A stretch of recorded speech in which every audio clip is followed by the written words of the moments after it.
Bonjour à tous et bienvenue dans le second live du JT de l'urgence.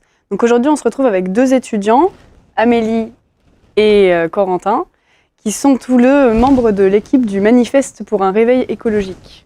Donc on va leur demander un peu d'où ils viennent et comment ils en sont arrivés là et qu'est-ce qu'ils constatent de leur engagement aujourd'hui. Donc pour commencer, voilà, vous êtes tous les deux étudiants, dans quel domaine ? Bonjour, moi je suis en école de commerce actuellement, donc en Master 1, donc en année de césure, donc là je fais mon deuxième stage de césure. Ok. Et toi, Bonjour, donc je suis doctorant en sciences environnementales à l'INRA et à l'école doctorale d'AgroParisTech. Donc je travaille sur la résilience des systèmes agricoles européens. Ok. Et du coup, le manifeste étudiant, vous l'avez rejoint à quel moment ? Parce que du coup, il a été rédigé l'année dernière, en 2018, c'est ça, en octobre, comme ça ? Alors il a été rédigé officiellement à partir d'avril 2018, il est sorti en septembre 2018. Voilà, alors moi personnellement j'y suis depuis donc novembre 2018. Voilà. Ok. Et de mon côté, du coup, j'y suis depuis à peu près le début, puisque j'ai été sollicité du coup par certains étudiants, puisque j'étais dans une association environnementale à l'AgroParisTech à l'époque. D'accord, donc en fait, c'est ton engagement dans l'école qui t'a conduit à faire partie de l'équipe de rédaction du manifeste. Oui, c'est ça, ouais. Ok. Donc l'initiative, c'est parce que l'initiative de rédaction du manifeste est partie d'AgroParisTech ? Parce que du coup, après, il y a plein d'autres écoles qui se sont greffées. Est-ce que l'initiative de base vient d'Agro ? Alors l'initiative de base elle vient de l'association DDI, Développement Durable de l'X, de Polytechnique. Et donc ces étudiants-là nous ont contacté un ensemble d'associations environnementales, des grandes écoles, mais aussi d'universités principalement parisiennes. Mhm. Et puis ensuite, nous nous sommes retrouvés dans le but, en fait, dès le début, de partager un constat et de faire au maximum, de jouer de notre position d'étudiants et de futurs employeurs pour initier un changement collectif. C'est vraiment la démarche initiale. Ok, d'accord. Donc toi, tu as fait partie de l'équipe de rédaction depuis le départ. Donc ton association, toi, avant de te lancer dans le manifeste, comment tu t'es... Enfin, est-ce que tu as eu je sais pas, la plupart des gens disent que des fois ils ont des déclics environnementaux, c'est-à-dire que d'un coup on prend conscience de l'effondrement ou du monde qui part en vrille. Est-ce que toi, tu as eu ce genre de déclic ou est-ce que c'est venu progressivement ? Qu'est-ce qui t'a amené dans ce genre d'association étudiante ? Du coup, je peux raconter un peu mon parcours. Donc au début, j'ai fait une école d'ingénieur en Normandie, en système énergétique, avec une spécialité en énergie durable. Pas vraiment sur des énergies durables, mais c'était l'intitulé du cursus. Et au cours de mon stage d'ingénieur, en fait, j'ai lu le livre qui est juste derrière de Servigne, Comment tout peut s'effondrer. Et ça m'a vraiment une sorte de déclic, mais j'ai vraiment saisi que ce que je pressentais sur l'aspect systémique des enjeux environnementaux et énergétiques était fondé. C'est ce qu'il y a dans un monde qui ne tient pas compte des limites, avec une croissance économique, il y aura forcément un point de rupture, tout simplement un point de basculement. Et donc cette découverte-là m'a poussé en fait à vouloir en savoir plus en sciences écologiques en fait. Et j'ai postulé un master à l'AgroParisTech où j'ai été accepté en fait l'année dernière. Et dès que je suis arrivé, j'ai voulu m'engager en fait au sein d'une association environnementale, le NOISE, qui est le Nouvel Observatoire des innovations sociales et environnementales, et au sein duquel en fait j'ai dès le début organisé un cycle de conférences sur les thématiques de l'effondrement.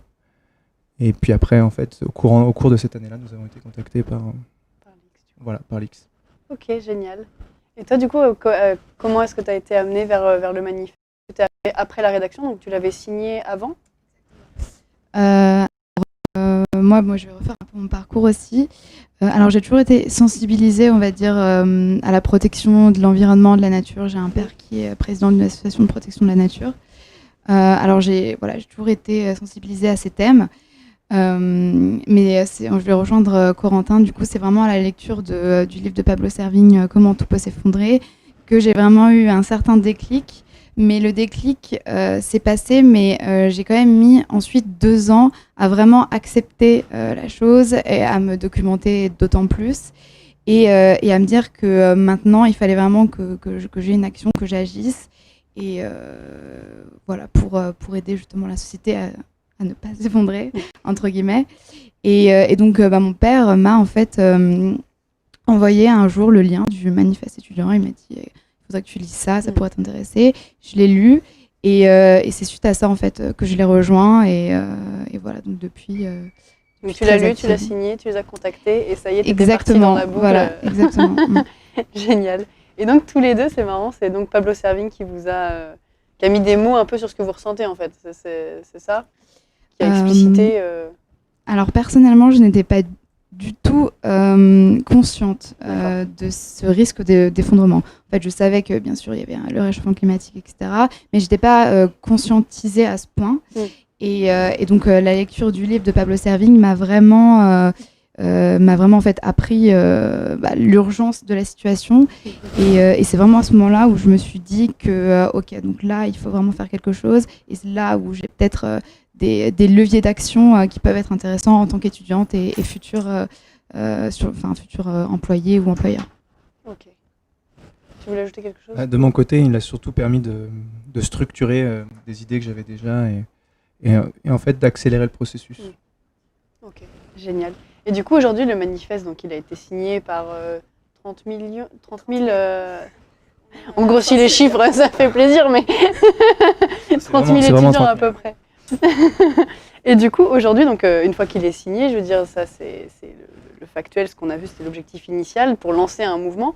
Aujourd'hui, qu'est-ce que c'est les actions concrètes du manifeste? Vous êtes dans, donc il y a plusieurs, j'imagine, groupes dans le manifeste étudiant. Vous êtes impliqué dans quelle branche? Alors oui, donc le manifeste s'est peu à peu séparé en fait en plusieurs grands pôles. Donc le pôle entreprise où Corentin est plus actif et le pôle enseignement où je suis plus actif pour justement avoir un double impact. C'est-à-dire que aujourd'hui, on est des étudiants qui ont signé le manifeste, donc beaucoup de gens sont encore en études et on veut justement introduire dans les troncs communs de tous les cursus, que ce soit école de commerce, école d'ingénieur, fac, les enseignements sur la transition écologique qui nous paraissent aujourd'hui indispensables. C'est-à-dire que maintenant, quel que soit son cursus, on est censé connaître ces enseignements, car c'est un problème qui touche tout le monde et qui en fait, surtout va nous toucher, nous, en premier, notre avenir. Donc voilà, donc on trouvait que c'était vraiment très important. Et donc on a aussi cet aspect plus entreprise ou travailler avec les entreprises pour qu'elles justement prennent en compte ces enjeux de transition écologique. Et Corentin en parlera peut-être un peu mieux. Du coup, je suis actif au sein du pôle entreprise qui s'est formé en fait donc au moment où le texte a été publié. Il y a eu au bout de un mois ou 2 mois après quelques retombées de presse, en fait, on a été sollicité par des entreprises, des représentants des entreprises pour venir échanger, pour présenter notre démarche. Et à partir de ce moment-là, les sollicitations ont commencé à se multiplier. Et donc, jusqu'alors, en fait, on a juste échangé et accumulé en fait, des échanges et des points de vue. Et à partir de ça, on est aussi actuellement en développement du coup de certains outils à destination des futurs employés, actuellement des étudiants, pour les aider dans leur choix de leur futur employeur qui serait idéalement plus en cohérence avec leurs valeurs et leurs croyances, qui est la réalité scientifique. Donc en fait, vous répondez à des sollicitations. C'est toujours les entreprises qui viennent vous chercher, vous demander des conseils ou des... Oui, tout à fait. Je réfléchis, mais oui, c'est uniquement des sollicitations. Alors que vous allez dans les écoles, ou pareil, vous répondez à des demandes, ou c'est spontané, ou vous allez faire de la sensibilisation, des interventions? Alors pour le coup, c'est les deux en fait. On est sollicité notamment par des professeurs qui ont lu le manifeste et qui nous disent moi, ça fait quelques années déjà que j'essaie justement d'intégrer ces enseignements donc sur le développement durable, transition écologique dans mon établissement. Et aussi, on est justement en lien avec des directeurs d'établissement ou alors des réseaux pour justement essayer d'avoir des leviers et des moyens en fait, de pression sur eux et pour faire un peu avancer les choses. Et on est aussi notamment en contact avec énormément d'étudiants. Justement, on a en fait cette communauté d'ambassadeurs directement au sein des établissements, parce qu'en fait, pour faire changer les choses au niveau des établissements, c'est des fois, en fait, il faut partir des étudiants qui connaissent mieux la manière dont il faut s'y prendre aussi avec leur administration, etc. Donc on est énormément aussi en contact avec les étudiants pour les aider, pour les booster et surtout pour qu'ils nous donnent des retours d'expérience sur eux, les choses qu'ils ont déjà mis en place. Et nous, on essaie de les accompagner pour mettre d'autant plus de choses en place. Et donc du coup, au niveau de ces retours, vous arrivez à mettre en place des choses, de nouvelles formations dès le départ, ou vous avez l'impression qu'il y a une grande inertie dans les établissements? Alors ça dépend des établissements. Il y a des établissements comme Polytechnique par exemple qui ont déjà fait énormément de choses, qui ont réussi justement à mettre des cours sur la transition écologique dans les enseignements. Ensuite, il y a des écoles qui sont plus difficiles à bouger, mais en soi, il y a quand même une dynamique qui s'est créée. Je pense qu'aujourd'hui, grâce notamment à toutes les manifestations de la jeunesse pour le climat, il y a quand même une sorte de conscientisation des établissements. Par exemple, moi, mon école vient de sortir en fait un master en management de la transition écologique, alors qu'en soi, à côté de ça, il n'y a pas vraiment d'enseignement vraiment sur ces thèmes. Du coup, les choses changent après. Pas assez vite à notre goût, mais on est aussi en lien notamment avec le ministère de l'Enseignement et de la Recherche et le ministère de la Transition pour avoir un dialogue avec eux au niveau plus macro et avoir un dialogue qui soit peut-être un peu plus constructif. Exactement. Génial. Et toi, au niveau des entreprises, du coup, est-ce qu'il y a des retombées? Est-ce que tu constates des changements? Est-ce que les conscientisations environnementales des entreprises sont sincères, ou est-ce que tu as l'impression d'un vaste greenwashing pour attirer des futurs employés? Quel est ton ressenti, en fait, à titre personnel?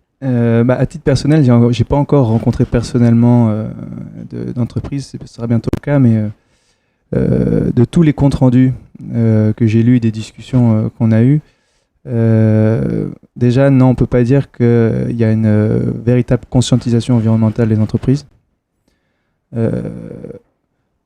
Surtout au niveau en fait des employés, après des cadres, des dirigeants, il y a, d'après certains comptes rendus, en fait, il y a un peu deux profils.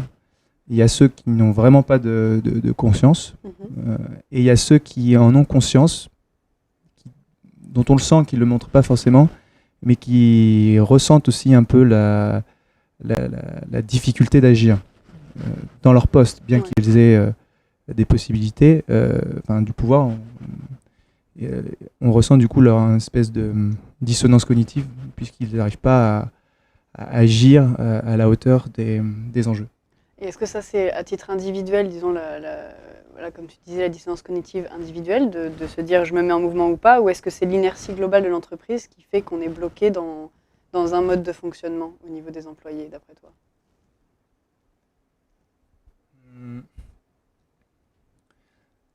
Oui, d'après moi, d'après ma vision des choses, oui, c'est véritablement un problème structurel. Il y a une culture d'entreprise qui, par définition, qu'il pense, à mon avis, comme très lente à changer. Or, j'en discutais encore hier avec un ami, mais c'est qu'on a des exemples où, quand ils prennent véritablement conscience de leur comportement et du coup de ce qu'ils peuvent changer, alors le changement peut arriver rapidement. L'exemple qu'on citait hier, c'était pas malheureusement sur les enjeux environnementaux, mais c'était sur la sécurité au travail. Et qu'ils avaient su, dans cette prise de conscience pour inciter les employés à vraiment faire attention au travail, ils avaient pensé et déployé des moyens pour changer la situation, et les changements s'étaient ressentis très rapidement. D'accord. Et c'est du coup un peu c'est de là qu'on peut tirer un peu d'optimisme. C'est bien, une petite note d'espoir. Alors, je vais inviter Vera à nous rejoindre. On va passer à la météo de l'urgence, la météo du jour. Donc, elle va nous présenter toute une série de chiffres constats et je vous ferai réagir après sur ce qu'elle va nous présenter. Bonjour Vera. Bonjour. Eh bien, Terrienne, Terrien, bonsoir. Selon un rapport de l'ONG Carbon Disclosure Project, 100 entreprises seraient responsables de 71% des émissions globales de gaz à effet de serre entre 88 et 2016. 25 de ces entreprises productrices de combustibles fossiles sont responsables de 51%. Parmi celles-ci, donc, BP, Shell, ExxonMobil, Rio Tinto, Total. Selon un rapport d'Attaque de janvier dernier qui dénonce les groupes du CAC 40, si les salaires moyens de ces groupes français ont augmenté de 22% entre 2010 et 2017, la rémunération de leurs dirigeants a augmenté de 32% et leurs dividendes versés aux actionnaires de 44%. Donc, ces entreprises du CAC 40 ont également recours à de nombreuses techniques d'évitement fiscal. On compte qu'environ 15% de leurs filiales sont établies dans des paradis fiscaux et judiciaires. En 2017, ils se sont acquittés de 6,4% de taxes sur les bénéfices en moins par rapport à 2010, alors que leurs profits ont augmenté de 9,3%. En termes d'environnement, 22 entreprises du CAC 40, soit une grosse moitié, ont déclaré des émissions de gaz à effet de serre supérieures à l'année passée. Ces entreprises qui ont des objectifs, les entreprises qui ont des objectifs conformes aux engagements pris lors de la COP21 se font très rares. Vous le disiez, le greenwashing est une pratique fétiche chez eux. Ils aiment se montrer écolos, mais leurs engagements en suivent très rarement. Mais bonne nouvelle, tout de même, les structures de l'économie sociale et solidaire sont en pleine expansion. Les entreprises et associations qui ont comme finalité donc une utilité sociale représentent aujourd'hui 10,5% de l'emploi français. On peut espérer que ce beau temps va perdurer si l'on en croit en plus que le projet de loi de finances de 2019 qui annonce une augmentation de 25% du budget de l'économie sociale et solidaire. Et surtout, il y a vous, le mouvement des jeunes du manifeste qui représente même un espoir pour l'avenir des entreprises françaises. Merci. Merci Vera. Donc là, dans ce qu'on vient d'entendre, donc il y a vraiment deux mondes en parallèle. Donc les multinationales qui exploitent les potentialités du monde capitalisme actuel et l'ESS qui essaye de proposer des alternatives un peu plus sociales, etc. Vous, dans le manifeste, on entend travailler dans des entreprises qui sont en accord avec ces valeurs. Est-ce que vous ne pensez pas qu'à un moment, il faut monter dans l'avion pour le détourner ? C'est ce qu'on disait un peu avec les écoles tout à l'heure ou la résilience, la résistance au changement en interne. Est-ce qu'il n'y a pas une complémentarité entre ces deux modes d'action, selon vous ? Oui, bien sûr, totalement. En fait, c'est un peu un débat aussi qu'on a au sein du manifeste, c'est-à-dire qu'on veut changer les choses, on veut que les entreprises, et notamment les grandes multinationales, prennent en compte le fait qu'aujourd'hui, il faut qu'elles aient vraiment un changement de paradigme économique et qu'elles incluent le fait que la finitude des ressources et cette nécessité de transition écologique dans leur modèle. Donc il y a aussi cette volonté de les accompagner, c'est-à-dire que en tant qu'étudiants sensibilisés, conscientisés et futurs sur le marché du travail, on peut peut-être entrer dans ces entreprises pour essayer de les changer. Le problème, c'est que notre marge de manœuvre est quand même assez restreinte, même si on a toute la volonté du monde. Et il y a aussi cette volonté aussi d'entrer dans des entreprises qui correspondent à nos valeurs. On peut citer par exemple Total. C'est vrai que il faut Total, qui est un des plus grands pollueurs, qui certes investit dans des énergies renouvelables. À côté, le rejet de CO2 et les énergies fossiles, il continue. Donc il y a cette dichotomie entre la volonté justement de changer les choses de l'intérieur et d'aller dans des entreprises qui nous correspondent. Mais oui, tu as totalement raison. Il faut justement essayer d'entrer dans ces entreprises pour que le changement se fasse et que ça commence à bouger. Et comme tu dis, du coup, la difficulté, c'est qu'une fois qu'on est dedans, quand on est tout seul, on se perd un peu dans Est-ce qu'on pourrait pas imaginer, je sais pas, une guérilla d'étudiants, on rentre à 50 dans la même entreprise et on fait tout changer en... On peut arriver à des idées comme ça ou déjà essayer d'éduquer les salariés déjà dans l'entreprise sur ces aspects de transition écologique, etc. Mais bon, la conscientisation, elle se fait normalement, pas sur du long terme. C'est difficile de vraiment faire prendre conscience à quelqu'un de la nécessité d'agir rapidement. Du coup, oui, il faudrait trouver des sortes de leviers d'action qui permettent un changement plus rapide, mais c'est vrai que c'est compliqué. Tu veux ajouter quelque chose ou... Oui, peut-être juste pour... Oui, effectivement, je pense que les deux démarches de résister en interne et de créer, en fait, d'affirmer un autre monde à côté sont essentielles. Mais c'est vraiment, personnellement, moi, c'est vraiment un dilemme quotidien, en fait, entre une volonté d'agir, mais aussi de la manière dont je vois les choses. C'est des personnes qui sont il y a l'inertie du système, une culture, qui sont prisonniers, en fait, de et qui sont inconscients. Et par conséquent, et c'est ce que le manifeste fait, je pense que c'est une démarche innovante dans le but de conscientiser, qui, je pense, déjà porte ses fruits.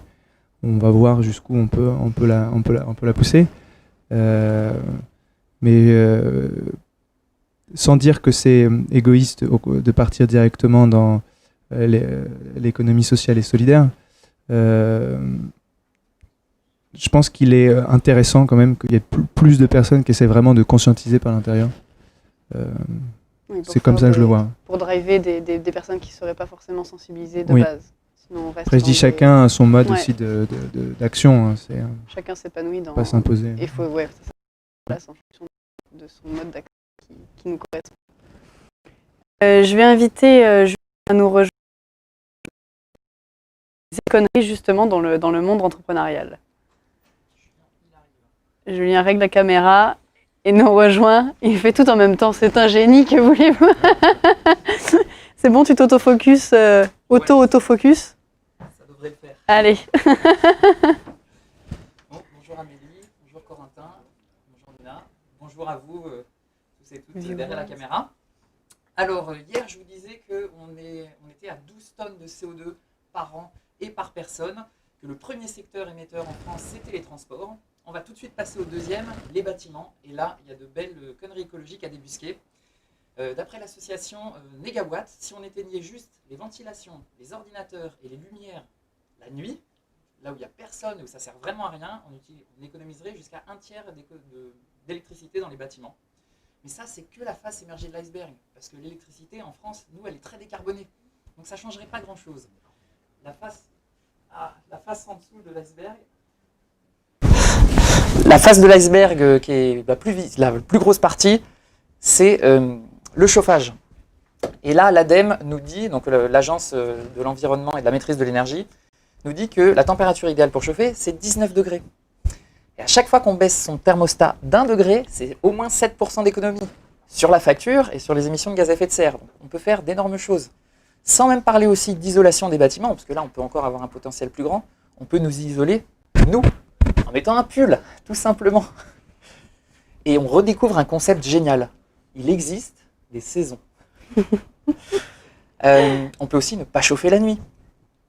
De la même façon qu'on éteint la lumière, on peut aussi éteindre le chauffage la nuit quand les bureaux sont vides. On peut aussi réorganiser les espaces pour avoir moins à chauffer.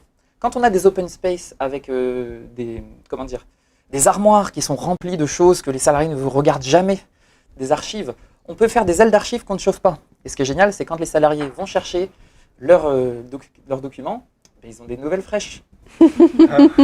Alors, on peut faire énormément de choses, il y a énormément de conneries en matière de chauffage, on peut économiser énormément. En même temps, si on s'appelle Monsanto, on fait juste que baisser le thermostat. Il y a peut-être un moment aussi, il faut se demander ce qu'on conçoit comme produit, et ce qu'on conçoit et ce qu'on fabrique. Et c'est peut-être là qu'on a le plus grand levier, c'est peut-être la première chose à se demander quand on est une entreprise.